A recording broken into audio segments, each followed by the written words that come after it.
Hello guys, ഇത് പൂരത്തിൻ്റെ തലേന്നുള്ള വ്ളോഗാണ് കേട്ടോ. പൂരത്തിൻ്റെ തലേ ദിവസം എന്തൊക്കെ നമുക്ക് നടന്നു നോക്കാം. അന്ന് ഗാനമേളയൊക്കെ നന്നായിട്ടുണ്ടായിരുന്നു. അപ്പോൾ അത് എങ്ങനെയുണ്ടെന്ന് നമുക്ക് നോക്കാം.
എല്ലാം കാണാം അടിയോട്ടിട്ട്.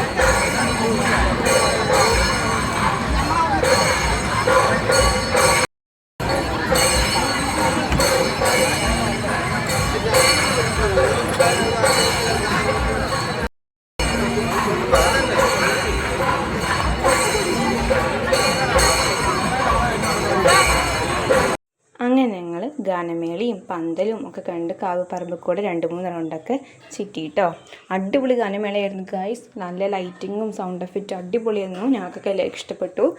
പിന്നെ നവനിക്ക് കുറച്ച് കളിപ്പാട്ടങ്ങളൊക്കെ വേണം വേണ്ട അമ്മ അച്ഛനും കളിപ്പാട്ടക്കടയിൽ കയറിയിട്ട് അവരെ നോക്കുമായിരുന്നു കേട്ടോ. പക്ഷെ അവിടുത്തെ അവൾ പിന്നെ വാങ്ങിച്ചില്ല, വേറെ കടയിൽ കയറാൻ പറഞ്ഞു. പിന്നെ അപ്പോഴേക്ക് അമ്മ ഒരു ഫാൻസി കടയിൽ കയറിയിട്ട് കുറച്ച് ബൺസും അതൊക്കെ ക്ലിപ്പുകളൊക്കെ വാങ്ങിച്ചിട്ടുണ്ടായിരുന്നു. അപ്പോഴേക്ക് ഞാൻ അപ്പുറത്ത് കമ്മൽ കടയിൽ കയറിയിട്ട് കുറേ കമ്മലൊക്കെ നോക്കിയിട്ട് 1-2 കമ്മലൊക്കെ വാങ്ങിച്ചിട്ടുണ്ടായിരുന്നു. കമ്മൽ കണ്ട പിന്നെ ഇവിടെ ഇല്ല, അത് നോക്കിക്കൊണ്ടേ ഇരുന്ന് കുറേ എണ്ണം വാങ്ങിക്കും കേട്ടോ. എവിടെ പോലും കമ്മൽ വാങ്ങിക്കും ഞാൻ. അങ്ങനെ പിന്നെ ഞങ്ങൾ ഇറങ്ങാറായപ്പോൾ മാംഗോ ബാറും കൂടി വാങ്ങിച്ചിട്ടുണ്ടായിരുന്നു. മാംഗോ ബാർ കഴിച്ച് ഞങ്ങളിങ്ങനെ നടക്കുകയാണ് കേട്ടോ ഗൈസ്.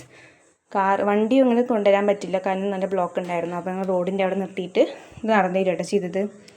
മാംഗോ ബാർ അടിപൊളിയായിരുന്നു, നല്ല ടേസ്റ്റ് ഉണ്ടായിരുന്നു. മാംഗോ ബാർ ഞാൻ എവിടെ പോലും വാങ്ങിക്കും, മാംഗോ ബാർ അല്ലെങ്കിൽ ചോക്കോ ബാർ. ലേതിങ് പറഞ്ഞാൽ വാങ്ങിക്കാണ്ട് ഞാൻ കാവപ്പറമ്പെന്ന് വരില്ല. പിന്നെ അടുത്തൊരു കളിപ്പാട്ടക്കരയിൽ കയറിയിട്ട് അവിടുന്ന് പിന്നെ അവൾ കിച്ചൺ സെറ്റ് വാങ്ങിച്ചിട്ടുണ്ടായിരുന്നു കേട്ടോ. അങ്ങനെ ഞങ്ങൾ അവൾക്ക് വേണ്ടിയിട്ടുള്ള കിച്ചൺ സെറ്റും കളിപ്പാട്ടങ്ങളും കുറച്ച് ഫാൻസി ഐറ്റംസും കമ്മലൊക്കെ വാങ്ങിച്ച് ഞങ്ങൾ മാംഗോ ബാറും കഴിച്ചിട്ട് വണ്ടീൻ്റെ അടുത്തേക്ക് വരികയാണ് കേട്ടോ പോകാൻ വേണ്ടിയിട്ട്. അപ്പോൾ അടുത്തൊരു പൂരം വ്ളോഗായി കാണാമായിരിക്കും. ബൈ.